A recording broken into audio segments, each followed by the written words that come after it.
Salut à tous les amateurs de voitures anciennes et bienvenue à ce deep dive spécialement conçu pour l'émission Vintage Car Chronicles. On plonge aujourd'hui dans l'univers d'Alpine, Ah oui? une marque synonyme de l'esprit de course français et de voitures de sport emblématiques. Une marque qui renaît de ses cendres Exactement. et qui continue de nous surprendre. On va parler de victoires audacieuses, de design iconique et d'une histoire qui, croyez-moi, est loin d'être banale. C'est fascinant de voir comment son héritage se mêle à une vision résolument moderne. Tout à fait. Et tout commence avec Jean Rédélé. Le fondateur d'Alpine, plus qu'un simple constructeur, c'est un véritable passionné de course. Ah oui. Figurez-vous qu'il était concessionnaire Renault et qu'il a transformé une modeste 4CV modifiée en bête de course. Et pas n'importe quelle course. Il a remporté sa catégorie au Mille-Miglia avec cette 4CV modifiée, imaginez l'audace. Incroyable. C'est cette victoire qui a véritablement planté la graine d'Alpine. D'ailleurs, le nom Alpine est inspiré des Alpes. Le terrain de jeu de Rédélé, là où il a réalisé ses premières prouesses. C'est une histoire qui commence sur les chapeaux de roue et cette quête de performance. C'est traduit par une obsession pour la légèreté dans la conception des voitures alpines. Absolument. Rédélé était convaincu que la légèreté était la clé de la performance et il l'a prouvé au monde entier en 1964. Le prototype M64 avec sa carrosserie en fibre de verre révolutionnaire pour l'époque a remporté sa catégorie aux 24 heures du Mans. Une victoire au Mans avec un petit moteur de 1150 cm3. On comprend mieux comment Alpine a conquis le cœur des amateurs de sport automobile. Et comment te parler de la 110 la voiture qui est devenue l'emblème de la marque. La 110, c'est l'incarnation parfaite de la philosophie d'Alpine légère agile et avec un design intemporel. Cette voiture a collectionné les victoires en rallye et a marqué l'histoire du sport automobile. Sa silhouette est reconnaissable entre mille et ses performances sont tout simplement exceptionnelles. En 1965, un partenariat important est signé avec Renault. Comment cette alliance a-t-elle influencé la trajectoire d'Alpine ? Ce partenariat a été un tournant majeur. Renault a apporté à Alpine des ressources et un réseau de distribution plus large, ce qui a propulsé la marque vers de nouveaux sommets. Imaginez, les Alpines étaient désormais disponibles dans le réseau Renault. C'est un coup de génie qui a rendu la marque accessible à un public beaucoup plus large. Et le succès a été au rendez-vous, champion d'Europe des rallyes en 1971, champion du monde des rallyes en 1973. Alpine était au sommet de sa gloire. C'est une période faste pour Alpine, mais aussi pour le sport automobile français. Les Alpines dominaient les rallyes et la marque jouissait d'une aura incroyable auprès des fans. Mais comme on le sait derrière, chaque succès se cache souvent des obstacles. Alpine n'a pas échappé à la règle. Effectivement, en 1972, une grève majeure a secoué l'entreprise et a fragilisé Alpine Renault, déjà actionnaire, en a profité pour prendre le contrôle majoritaire de la marque. Un coup dur pour Jean Rédélé, qui a finalement quitté l'entreprise en 1968. Un départ qui a marqué la fin d'une ère pour Alpine, la production de l'assistance a été arrêtée et la marque est entrée en sommeil. Mais ce n'était pas la fin de l'histoire. En 2012, sous l'impulsion de Carlos Ghosn, alors PDG de Renault, la marque Alpine a fait un retour fracassant le concept, car A110-50 dévoilé la même année a créé un véritable buzz. Il reprenait les codes stylistiques de la légendaire A110, mais avec une touche de modernité et un puissant moteur issu de la Mégane Trophy. Une renaissance qui a fait vibrer les fans. Dites-nous, ce retour s'est d'abord concrétisé par un partenariat avec Caterham. Tout à fait, l'idée était de partager les coûts de développement et de production d'une nouvelle Alpine, mais ce partenariat était de courte durée. Caterham s'est retiré du projet en 2014, laissant Renault seul aux commandes. Un nouveau coup dur pour Alpine. Pas du tout. Renault a décidé de poursuivre l'aventure en solo, et le résultat a été à la hauteur des attentes en 2017. La nouvelle A110 a été lancée, marquant un retour en force pour Alpine. Cette nouvelle A110, elle a quoi de si spécial? Elle est fidèle à l'ADN d'Alpine Carrosserie en aluminium, pour une légèreté exceptionnelle design inspirée de la berlinette originale. C'est une voiture qui a su séduire les passionnés et qui a propulsé les ventes au-delà des provisions. Alpine a même lancé une version S encore plus sportive pour élargir la gamme. Et comme si ce retour sur le marché des voitures de sport ne suffisait pas, Alpine s'est également lancé dans l'aventure de la Formule 1 en 2021. Oui, Alpine a repris le flambeau de l'écurie Renault F1 Team, un pari audacieux qui a démontré l'ambition de la marque.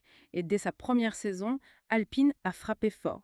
Esteban Ocon a remporté le Grand Prix de Hongrie en 2021, une victoire historique qui a marqué les esprits. Quelle histoire Alpine, c'est la preuve qu'avec de la passion, de l'audace et un savoir-faire unique, on peut accomplir des choses extraordinaires.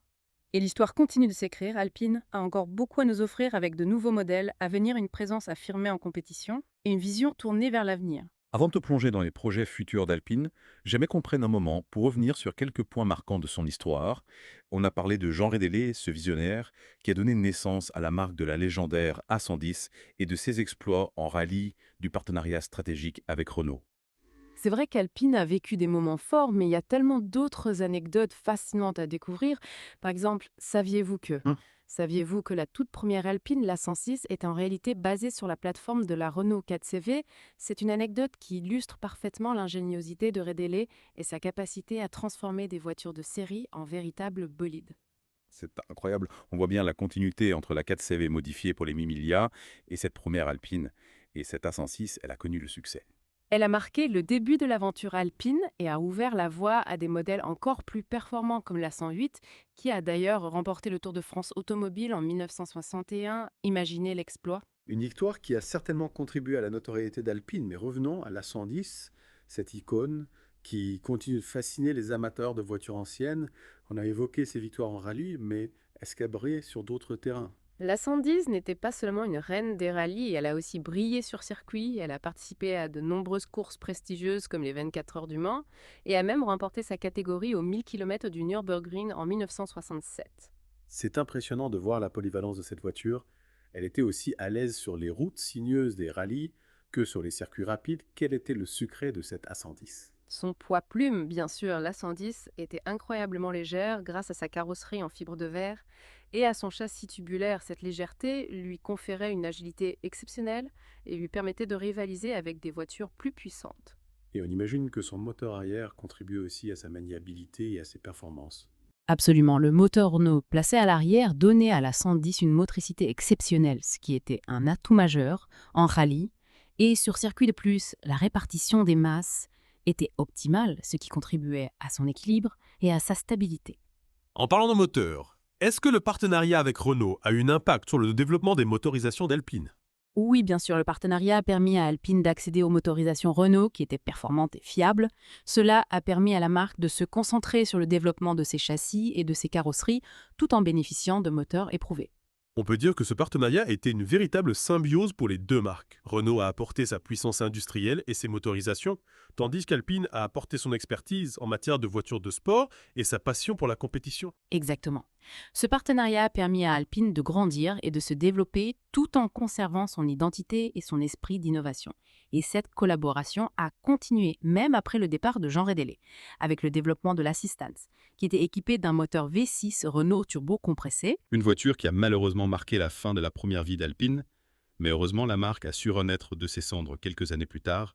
Dites-nous comment s'est déroulée cette renaissance. Le retour d'Alpine a été orchestré avec brio par Carlos Ghosn, qui a compris le potentiel de la marque et son importance pour l'image de Renault, le concept, car A110-50 a été un coup de maître suscitant l'enthousiasme des fans et annonçant clairement les intentions de la marque revenir aux sources, proposer une voiture sportive légère et performante digne de l'héritage d'Alpine. Et on peut dire que la nouvelle A110 a parfaitement rempli ce contrat. Elle a su séduire les critiques et les passionnés et a même remporté de nombreux prix. C'est une voiture qui a su conjuguer tradition et modernité en reprenant les codes stylistiques de la berlinette originale, tout en intégrant des technologies de pointe de son châssis en aluminium, sa suspension sophistiquée et son moteur turbo-compressé en font une véritable bête de course, capable de rivaliser avec les meilleurs sportifs du marché. Et cette renaissance ne s'est pas limitée au marché des voitures de sport.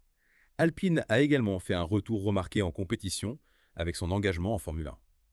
Oui, le retour d'Alpine en Formule 1 a été un événement majeur pour la marque. Il a permis de montrer au monde entier que la marque était de retour au plus haut niveau de la compétition automobile et la victoire d'Esteban Ocon au Grand Prix d'Hongrie en 2021 a été un moment historique qui a prouvé que la marque avait le potentiel pour briller en Formule 1.